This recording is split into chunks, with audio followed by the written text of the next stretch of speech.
The live TV, सच सबसे आगे। नमस्कार, द लाइव टीवी आप देख रहे हैं। आपके साथ मैं हूं आदित्य कुमार। महाराष्ट्र में फिर वैसा ही होने वाला है जैसा कुछ दिन पहले हुआ था, यानी विधायकों का बागी हो जाना। पहले विधायक शिवसेना का साथ छोड़कर एकनाथ शिंदे के साथ चले गए, घूमते रहे, गुजरात गए, गुजरात के बाद असम गए और फिर सरकार भी चली गई महाराष्ट्र में महाविकास आघाड़ी की, और फिर बीजेपी और एकनाथ शिंदे गुट ने मिलकर सरकार बना ली। लेकिन अब जब एकनाथ शिंदे गुट सरकार चला रहा है, एकनाथ शिंदे मुख्यमंत्री बने हुए हैं, उस वक्त ऐसी खबर सामने आ रही कि 22 विधायक एकनाथ शिंदे गुट के नाराज हैं और बीजेपी में जाने के फिराक में हैं। ऐसे में एकनाथ शिंदे का कद बिल्कुल गिर जाएगा इस गठबंधन में और फिर बीजेपी अपने इशारों पर नचाएगी। यह दावा किया जा रहा है उद्धव ठाकरे के द्वारा। उद्धव ठाकरे ने अपने मुखपत्र सामना में कहा है कि 22 विधायक जो एकनाथ शिंदे के साथ गए थे वो अब नाराज बताए जा रहे हैं। वो कभी भी एकनाथ शिंदे का साथ छोड़ सकते हैं और बीजेपी में जाएंगे। यानी बीजेपी में जाएंगे तो फिर जो संख्या बल है वो बीजेपी के पास ज्यादा दिखाई देगा और बीजेपी अपने आप को मजबूत समझेंगे और एकनाथ शिंदे वाली जो शिवसेना गुट है ये काफी मुश्किल में फंस जाएगा। तो अब आप समझिए ये क्या क्या चीजें मुखपत्र सामना में लिखी गई वो भी मैं बात बताऊंगा, और साथ ही साथ जिन संभावनाओं को लेकर उद्धव ठाकरे ने बात कही है वो संभावनाएं अगर ऐसी बन रही है तो आप समझिए एकनाथ शिंदे, जो कहावत है कि ना यहां के रहे ना वहां के रहे, वैसे ही हो जाएंगे एकनाथ शिंदे कि इधर भी नहीं उधर भी नहीं, और जैसा उन्होंने किसी और के साथ किया वैसा उनके साथ हो गया। यानी जैसे को तैसा वाली जो प्रणाली है वो भी फिट बैठेगी एकनाथ शिंदे पर। तो चलिए आप देर न करते हुए हम सीधे बात करते हैं कि उद्धव ठाकरे ने आखिरकार क्या कहा। दरअसल उद्धव ठाकरे ने मुखपत्र सामना में दावा किया कि शिवसेना के 40 में से 22 विधायक जल्दी बीजेपी में शामिल हो जाएंगे। अपने साप्ताहिक कॉलम में पार्टी ने यह भी दावा किया कि एकनाथ शिंदे के रूप में बीजेपी एक अस्थायी व्यवस्था को बीजेपी ने जन्म दिया है। इसी के साथ रोक ठोक कॉलम में कहा गया है कि अब सभी समझ गए हैं कि उनकी शिंदे मुख्यमंत्री की वर्दी कभी भी उतार दी जाएगी। यानी उन विधायकों को भी समझ में आने लगा है और शिंदे को भी समझ में आने लगा है कभी भी उनको मुख्यमंत्री पद से हटाया जा सकता है। दरअसल एकनाथ शिंदे को मुख्यमंत्री बनाने के पीछे भी बीजेपी का प्लान था कि जो विधायक उनके साथ आए कहीं वो ये सोचकर ना हो जाए कि जिसे हम छोड़कर आए थे वो तो एक मुख्यमंत्री था और यहां आए हैं तो कम छोटा पद मिल रहा है, इसीलिए मुख्यमंत्री बनाया गया है। और चर्चाएं उसी वक्त जोर शोर से हो रही थी कि जब अगला चुनाव विधानसभा का महाराष्ट्र में होगा तो मुख्यमंत्री देवेंद्र फडणवीस ही बनेंगे। और अभी भी कई मौकों पर यह देखा गया है कि देवेंद्र फडणवीस जो कि डिप्टी सीएम है वही सरकार चलाते हुए दिखाई दिए हैं। कई मौकों पर वीडियोज वायरल हुए हैं, कई मौकों पर ऐसे घटनाक्रम सामने आए हैं। सामना के कॉलम में उद्धव ठाकरे की पार्टी की ओर से कहा गया है कि शिंदे का गुट महाराष्ट्र की ग्राम पंचायत और सरपंच चुनाव में सफलता का झूठा दावा किया जा रहा है। शिंदे समूह के कम से कम 22 विधायक नाराज हैं। यह स्पष्ट प्रतीत होता है कि इन विधायकों में से अधिकांश का बीजेपी में विलय हो जाएगा। शिंदे के कार्यों से महाराष्ट्र को बहुत नुकसान हुआ है और राज्य उन्हें माफ नहीं करेगा। बीजेपी शिंदे को अपने फायदे के लिए इस्तेमाल करती रहेगी। यह साफ तौर पर मुखपत्र सामना में लिखा गया है कि बीजेपी शिंदे का इस्तेमाल करती रहेगी और इस्तेमाल पहले भी किया। पहले भी लगातार संजय राउत की अगर हम बात करें या महाराष्ट्र में बड़े नेताओं की बात करें तो कहा जा रहा था ये एकनाथ शिंदे को मोहरा बनाया है बीजेपी ने, इसके गेम प्लान के पीछे पूरी तरीके से बीजेपी है। आपने उस वक्त भी देखा था गुजरात बीजेपी शासित राज्य, असम बीजेपी शासित राज्य। ऐसा बताया जा रहा था कि असम के गुवाहाटी पहुंचने के बाद लगातार वहां के मंत्रियों के संपर्क में ये सारे विधायक थे, लेकिन हेमंत बिस्वा शर्मा जो कि असम के मुख्यमंत्री, उन्होंने बार बार ये बात कही थी नहीं हमारा कोई ताल्लुकात नहीं है। असम गुवाहाटी एक घूमने की जगह है, टूरिस्ट प्लेस है, कोई भी आ सकता है, कहीं का भी विधायक आ सकता है, रुक सकता है, होटल में जा सकता है। लेकिन आप समझिए कि जो चीजें वहां बिठाई जा रही, जैसे काम किया जा रहा, तो उससे साफ तौर पर इशारा था कि हां कुछ बड़ा खेल बीजेपी कर रही है। और अंततः जब बीजेपी ने एकनाथ शिंदे के साथ मिलकर सरकार बना ली तो सब कुछ सामने क्लियर हो गया कि इसके पीछे बीजेपी का ही हाथ था। और शिंदे अपने बयानों में भी इस बात का जिक्र कर रहे थे कि हमें सपोर्ट मिला है, एक बड़ी ताकत हमारे पीछे खड़ी हुई है। तो वो ताकत बाद में आ गई है, लेकिन क्या अब वही ताकत एकनाथ शिंदे को परेशान करने वाली है? क्या जिस ताकत की बात, जिस ऊर्जा की बात एकनाथ शिंदे उस वक्त कर रहे थे, तो क्या वही ताकत अब उनकी सबसे बड़ी दुश्मन बन जाएगी? ये भी आप इशारों में समझ सकते हैं जो बात कही गई है।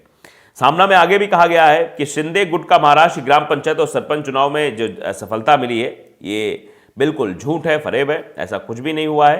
महाराष्ट्र को नुकसान हुआ है एकनाथ शिंदे गुट की वजह से। धारावी के पुनर्विकास का पूरा श्रेय फडणवीस को जाता है। आगे कहा गया है, राज्य के मुख्यमंत्री इस महत्वपूर्ण परियोजना की घोषणा में कहीं नहीं है। यानी धारावी में जो पुनर्विकास हो रहा है उसका श्रेय जो है फडणवीस को जाता है, जबकि फडणवीस डिप्टी सीएम है और डिप्टी सीएम के खेमे में सब जा रहा है।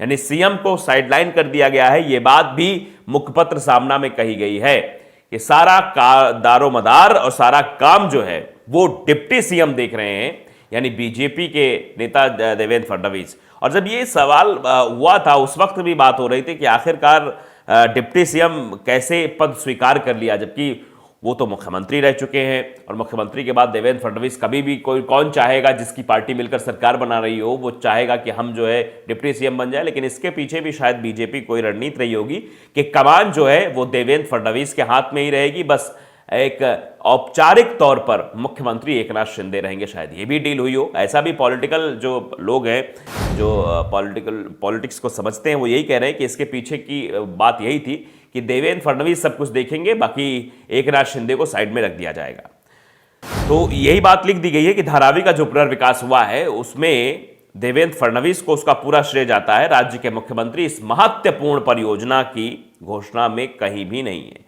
इसी बीच अब ऐसे ही अटकलें लगाई जा रही हैं कि एक वरिष्ठ नेता अशोक चौहान सहित कांग्रेस के कुछ विधायकों के बीजेपी में शामिल होने की संभावना है। हालांकि जब कांग्रेस से पूछा गया तो उन्होंने इसका खंडन करते हुए कहा कि यह सिर्फ एक निराधार अफवाह है।